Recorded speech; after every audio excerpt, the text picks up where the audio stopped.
A lot of the hyperbolic praise that gets lobbed at games, especially big AAA tentpole titles, has kind of soured me on a lot of certain phrases and accolades that, while perfectly fine on their own, I can't help but feel antsy around.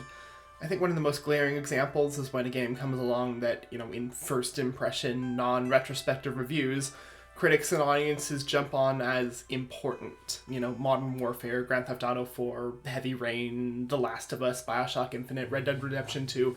These are all games that were immediately and recklessly lauded as landmarks for one reason or another, mostly tied up in the giant mess that is games wanting to be recognized for artistic virtue, which could be an entire video because that's just a disaster.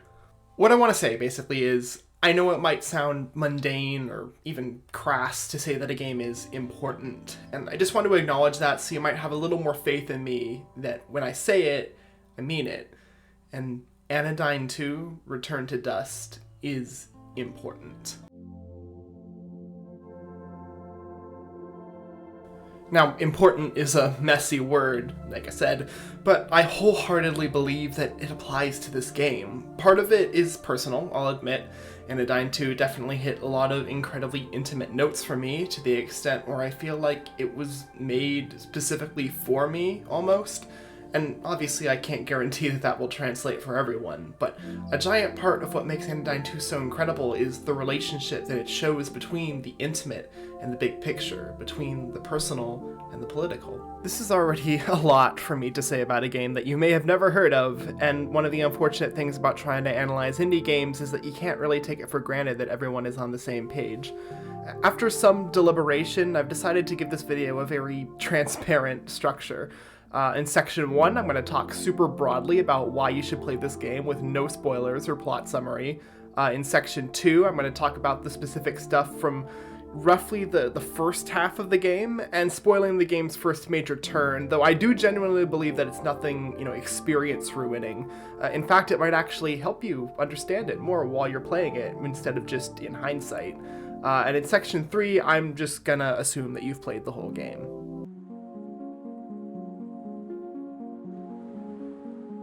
If you've heard at all of Anodyne 2, it's probably from the splash it made around its announcement due to its visual style, which, you can see it right now. It's heavily steeped in a lo-fi PS1 Dreamcast aesthetic. And at least on the surface, it seems to take a lot of inspiration from 3D platformers. Additionally, most of the nitty-gritty gameplay takes place in 2D sections that instantly evoke Game Boy iterations of Legend of Zelda, definitely helped by the fact that the original Anodyne clearly used Link's Awakening as a jumping-off point, especially for its atmosphere. But while the game's visuals are striking, often creative, and counterintuitively beautiful, the idea that the game is simply a throwback is limiting and may even be detrimental to the experience. Anodyne 2 is neither a nostalgic platformer or one of the many 2D Zelda clones that take up the Steam and itch.io back catalogs. It is an adventure game, broadly speaking, but the term adventure here refers not so much to the recognizable mechanical lineage, though that's there to an extent. Instead, it's an attempt to explain that the fundamental appeal is the journey that it takes you on, which is just as emotionally felt as it is spatially and mechanically felt. The game feels so coherent and internally fulfilling in every aspect, from its world design, the pacing of its story, the shifts of the protagonist's internal world, and this coherency gives the game a unity and a weight that make it difficult to put down and difficult to stop thinking about when you do put it down. If most games feel frustratingly like indistinct variations on a gameplay loop, like any given hour of gameplay is interchangeable with any other given hour of gameplay, you should absolutely treat yourself to Anodyne 2's adventure, where progress actually feels like a shift. Your understanding of the whole changes, and you're given something new to chew on. You're stimulated by a surprise, and all these smaller, memorable moments reflect on and complement each other in really striking and compelling ways. Themes are introduced and thought on, and nuances are considered, and occasionally the rulebook is thrown out for bonkers indulgences that are still delightful and unison with the whole. The game's tone and design could be described a lot of ways, but surreal is the one I'm most enthusiastic about, even if it could be a little misleading depending on what comes to mind when I say that. The game is not just a trippy indie game with bizarre characters and locations and dialogue to the exclusive end of making a disorienting, absurd texture, though I do love those kinds of games, and Anodyne 2 certainly has flavors of that. What I'm really interested in is surrealism's inherent connection to dreams, and the fact that dream logic, though often absurd, is not truly irrational or unmotivated. Dreams come from the mind, which is a place of preoccupations, beliefs, and narratives. We understand them in the moment no matter how bizarre they seem in the waking world because they come from us. Anodyne 2 might be fantastical or weird or seemingly random a lot of the time, but it's not aimless in the slightest. It has very specific things on its mind, and they manifest consistently in every part of it. There's several answers to the question of whose mind the dream of Anodyne 2 comes from, and they're all equally interesting to me. It could be a person struggling with the same things as the protagonist. It could, by that token, be the two people who made the game, since it seems so deeply personal. It could even be a character in the text itself. Regardless, Anodyne 2 is amusing, charming, and sometimes silly, but always earnest, thoughtful, psychological, and full of both internal and external observations.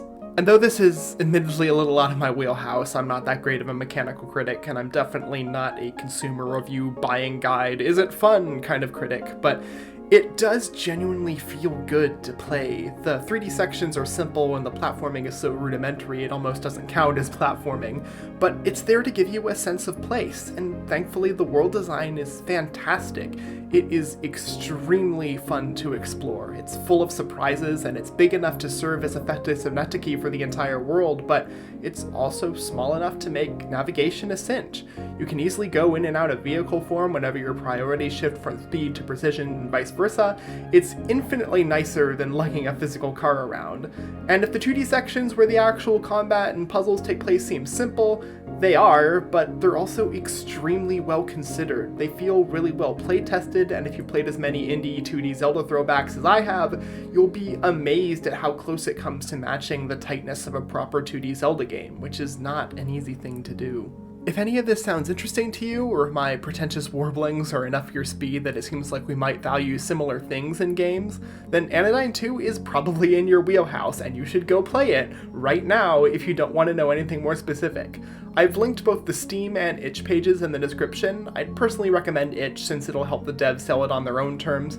It's pretty meaty for an indie game at about 7 to 9 hours, not including the post-game stuff, but trust me that when I say if it clicks, you won't be able to help playing it through completely. This is one of my favorite games of all time, possibly even my favorite, or tied for my favorite, and I really want more people to try it out.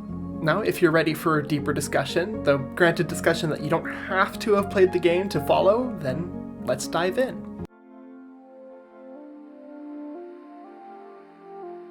The heart of Anodyne 2 is its protagonist, Nova. Nova is brought into existence in an extremely curated, controlled environment, meant to give her the means and motivation to do what she was created to do. She has two guardian figures, Palisade and Sea Psalmist, whose voices are the very first things she's ever aware of. She comes into being in an egg, where she learns all she needs to know, and receives implanted in her the Galandalock seed, her ticket to survival in the outside world.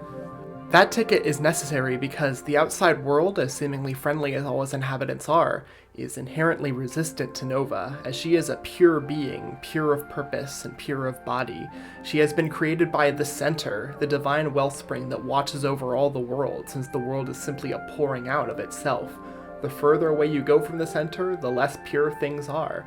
There is a contaminating force called dust, which resists the purity of the Center, rejects the provisions and support that it offers, and causes people contaminated with it to act messily, excessively, and subjectively. Cleaning dust, pushing back on its encroachment, is the sole purpose that Nova has been created for. Nova does not and cannot learn this from the Center directly, which is far beyond her or anyone's comprehension.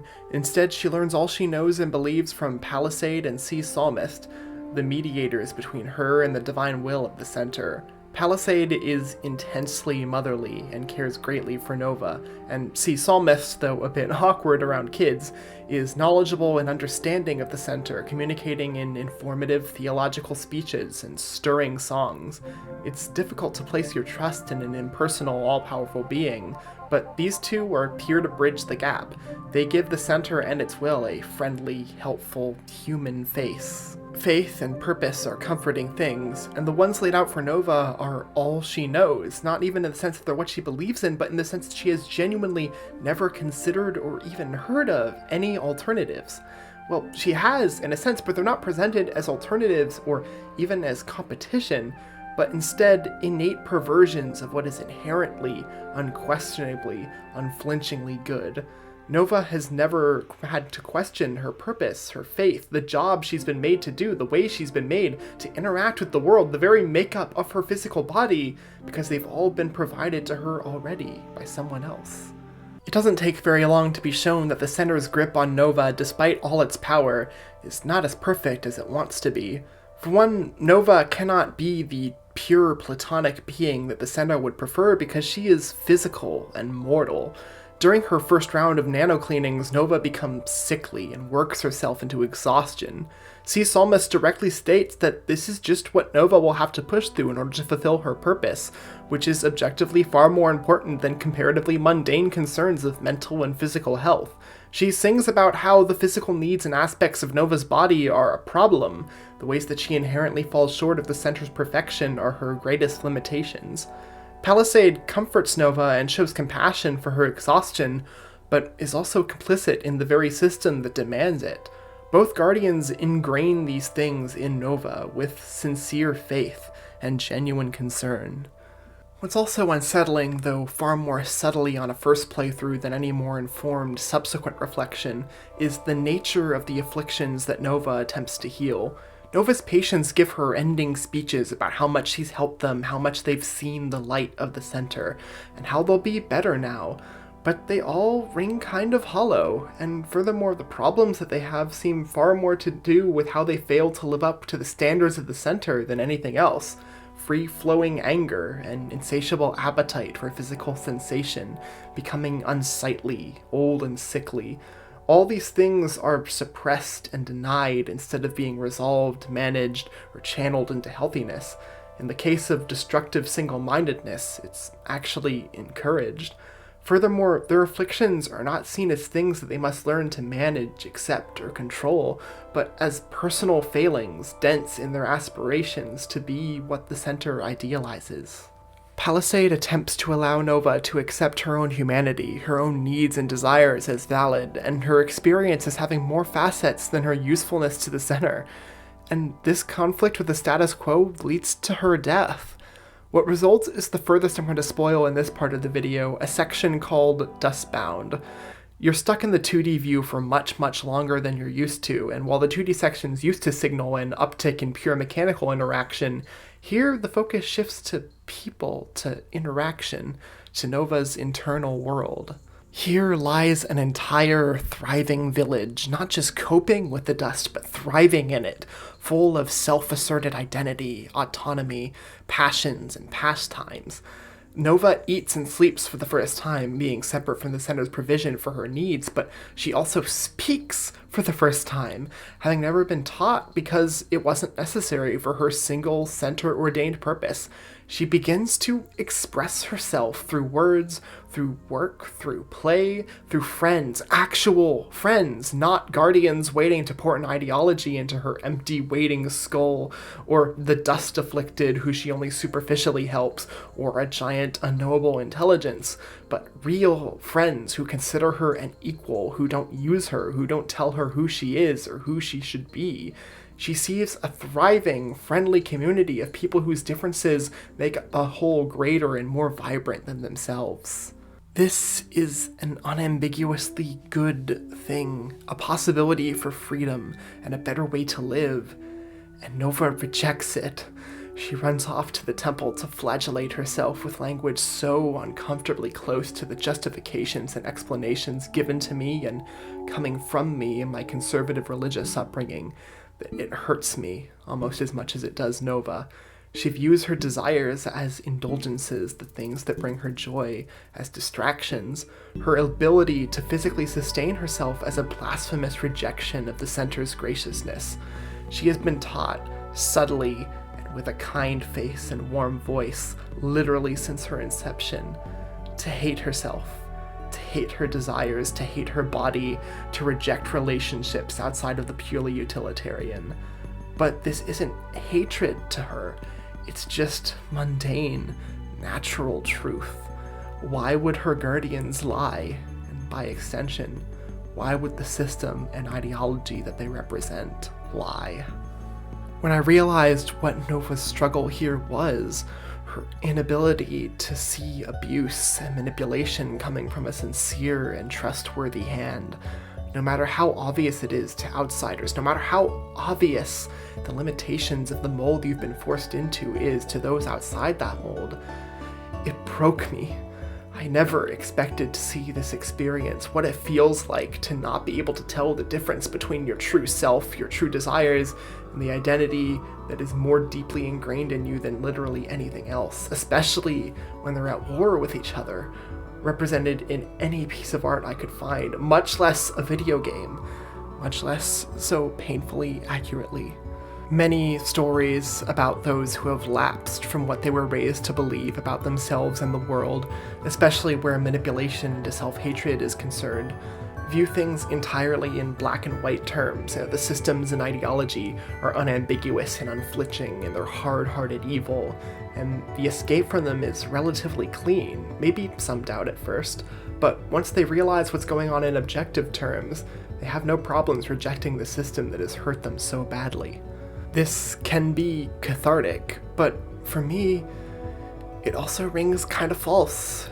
If these systems and ideologies weren't good at perpetuating themselves, at holding on to generation after generation, at offering compelling enough answers to spread and take hold in the first place, they wouldn't still be around after tens, hundreds, thousands of years. There is no such thing as a clean break. You can be entirely convicted even, that your upbringing is wrong and that you've found or will find better answers, and still stay up all night being gnawed at by the part of your brain that says you're making a horrible mistake, that you're gonna ruin your life, that you're going to hell. I've been through what happens to Nova in Dustbound. I've been through Dustbound like 3 or 4 times. I've been surrounded by people who saw how I was hurting and how I was constricted even before I did. And I went back to my own personal temple and performed my own personal affirmation of purpose rituals, and eventually I turned and left. What Nova does once, I did multiple times. I can only internally wail as she makes mistakes that I know well. Nova's continued journey after this point is beyond the scope of this part of the video, but as a general outline, these are the things that make Anodyne 2 so worth experiencing if you weren't already convinced. Anodyne 2 is a masterpiece, and I absolutely need more people to share it with. I know I've been really heavy here, but I hope it's clear that there are so many things to love about this game, from funny dialogue to a unique atmosphere to creative surprises in setting and concept and gameplay. I hope by this point I've convinced you that it's worth a shot.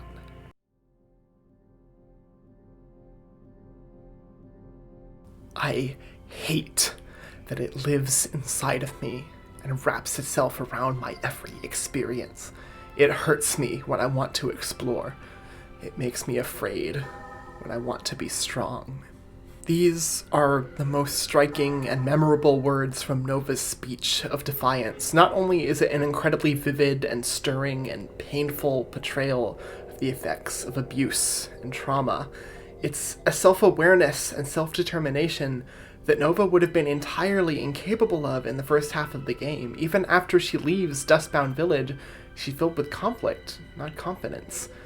The game's final half puts the player in Nova's shoes, continuing about their designated quest, but now with a pulling uncertainty. The uncertainty isn't helped by what Nova finds back in Center Sanctuary. Not only does Palisade have a replacement in C Visionary, a figure whose ideas of how to motivate Nova to her singular purpose are soullessly mechanical and capitalistic, but Nova learns that the Center's real goal is to bring enough of the world under its control to activate the Anodyne, which will purify the world. One, one consciousness, total loss of imperfection, disharmony, and self. It is the ultimate purging of other. I can think of a few people who might be fans of that idea. Despite this, we, or at least the great majority of players, operate the way we're expected as players of video games. We do what we've been doing the whole time. Check the 4 new corners of the map, look for cards. There's a whole new way to do the gamer thing of watching numbers go up with C Visionary's meta coins, which are used to buy meta, behind-the-scenes, and post-game content. Though these are fun goodies and a nice thing to check out after you're done with the game, they're intentionally unfulfilling and transparently mechanical from both a gameplay perspective and Nova's perspective, considering that these things mean absolutely nothing to her. Anodyne 2 might not go as hard on anti-completionism as Braid, Undertale, or even the original Anodyne, but it's clear that players who value a percentage bar going up more strongly than seriously engaging with the game are at least a little chastised. What really shines about this final stretch is the cleanings, which are so memorable and creative that I'm almost at a loss for words. These sections where I think the game's full, colorful energy comes to fruition, and they only strengthen the uncertainty that both Nova and I, the player, feel. It doesn't help that the facade that the Center wants to heal and clean people is entirely tossed aside. In fact, you clean 0 people or creatures, but instead objects, moving trees, and broken game files. Finding cards to increase the intrusive reach of the Center has moved from a side effect of your goal to the primary goal. Loquat Skelligum is probably the least assuming and most straightforward of these, but not only does it have extremely memorable puzzles, it focuses on a loving, subtly queer relationship between these two, and how they complete and find meaning in one another, but also how they repress themselves, how they fear rejection, and how an outpouring of all they've built up is an absolute whirlwind. To me, though, this is a hopeful section. It believes that trust and love and mutual understanding are worth it, scary as they may be, which is something that Nova needs to hear. Orb Sector 4165 is a lot stranger, and its takeaway a little more cryptic, but I find it essential all the same. Nova finds yet another community assured in themselves, with strange tastes and hobbies and pastimes that bring them more than enough joy in their small, self-made community. It's an even more warm celebration of the small and quirky joys of life than Dustbound. The pushback comes in the form of Minorma, who desperately wants expansion and conquest, and is bewildered by the self-sustaining life and joy of the others. The Center's drive to bring the entire world into uniform control is already soaked in criticism of colonialism, but this section is where the game makes it clear that anti-colonialism is a core part of opposing the Center's ideology. New Theland is one of the biggest delights in the game's final crop of encounters. It's so colorful and fun, and manages to fit an entire tiny Zelda quest in its runtime, but it too, I think, has a place in the themes beyond a funny fantasy parody. New Theland positions itself as a bog-standard RPG quest because dominant status quo narratives are very much on Anodyne 2's mind. Peasants are mistreated by soldiers, and perpetually happy nobles are super enthusiastic about the worst parts of living in the Middle Ages. The freaking statue of stairs and all knights are bastards. God, I love those gags.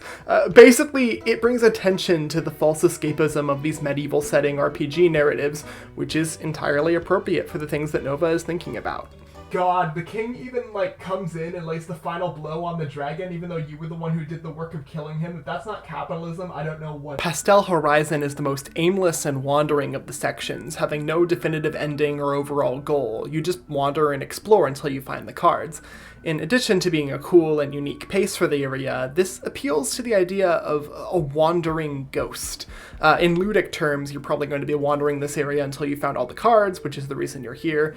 It's extremely hard to pull away from any, unfinished business, as they say in ghost stories.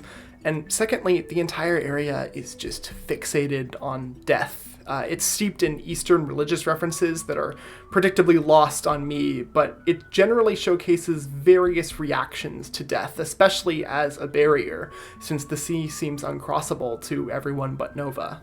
But the most memorable and absolutely off the cuff of these sections is surely No Such Scene, which if you played the game, which you should have if you're watching this part, which if you played the game, you should agree with me on. The way that the game falls apart on itself, the way that the clunky controls communicate Nora's restrictive place in life and add a ton of, Resident Evil style tension to the gargoyle chase, the way that it doubles down on the queer subtext by making it actual text, all that. But what really hits is that final room after you've been chased. Lotus Root Records has an absolutely incredible essay on Anodyne 2 on their blog that I'd really recommend giving it a read, link in the description. Me and them reached a lot of the same conclusions about the game. From the sounds of it, it resonated with both of us in very similar ways coming from our life experiences, and I was delighted to hear someone word my thoughts in a much more thorough and political and graceful way than I'm able to. But if we just had the exact same ideas about the game, I wouldn't be bringing them up here. I'm bringing them up here because I have to give credit where credit is due. They brought a lot of clarity to No Such Scene that I didn't even consider. I had seen it as an almost entirely bitter and pessimistic section of the game, and while they definitely don't see it as, secretly super uplifting, they point out that the final choice that Nora has between a dubious link leading to an uncertain outcome and certain death at the hands of the inevitable decay that fuels capitalism is not, as I once read it, a representation of futile escapism. It represents taking a chance, doing something uncertain and scary, because in a world where the expected thing is to just accept your fate until you die, the only other options you have are uncertain and scary. To assume that the link is only shallow escapism is to assume that the forces that wear us down are fixed and inescapable, which, as the ending of this game believes, they aren't. After all this, Anodyne 2 takes advantage of your instincts and expectations as a player of video games. Of course I have to finish the quest. Of course I have to press forward. Surely the game will, throw me a curveball along the intended path that will let me stop the Anodyne. But sadly for us, the intended instinctive path only leads to the chilling conquest of the center. It's only either an outside source, like, say, the developers who are compassionate enough to give you a second chance, or your own curiosity and stubbornness that can change the fate of the world. Nova rejects the center, rejects her guardians, and embraces the motivation that LG gives her. She sees her real responsibility, which is to end the cycle of trauma and oppression that has brought her here, to make sure that the center can't do to anyone else what it did to her. Zara has infinite potential, and so does Nova, and LG, and everyone else now that they're free of having to measure themselves against the center. The things that Anodyne 2 rejects in Guardianship, the things that Psalmist and Visionary and, yes, even Palisade represent, come from the status quo, come from perpetuating toxic systems and damaging ideology. The things it embraces come in Nova's final acts and potential future. They are a perfect melding of selflessness and self-affirmation, of finding strength and perspective in others, while also loving and trusting yourself. Nova is not, in a formal or biological sense, a mother, but she is a mommy, a guiding light to a better future for a newborn life, a guardian not out of obligation, but out of love and out of compassion. It's a lot to take, it's a lot of responsibility, a lot of risk, but if you come away from Anodyne 2 thinking that risks to create something new and better in the rubble of something old and oppressive aren't worth it, you may have just played the wrong game. Anodyne 2, for me, is everything a video game should be. It's thoughtful and heartfelt, it's inspiringly creative and often infectiously funny, but above all, it creates a sense of possibility for players, for designers, for those trying to heal from trauma, for those rising against injustice, and for those of us who will build a better world. Anodyne 2 is important, and will remain so for as long as we need to be told what it has to say. There is a lot I couldn't fit in this video, even after almost 5,000 words. If you're interested in more, once again, recommend that blog post in the description. And please, if you have any additional thoughts or observations about the game, please let me know in the comments, because I'm still absolutely obsessed with this game, even after talking so much about it. I can't stress this enough. I didn't even get to like all like the queer subtext, so maybe you still picked up on some of that. I didn't mention the glandaloxy because it was just more economical to talk about the trauma on a general level rather than its in-universe manifestation. I didn't really talk about like any of the sort of like middle crop of cleaning recipients. I mean like the mayor Jeff, I think his name is, kind of sort of in passing. I think you could actually read a lot of the fourth wall breaking stuff and stuff like no such scene as, at the very least, like Brechtian adjacent, which is really fitting for the game and just, oh god, someone please just shut me up.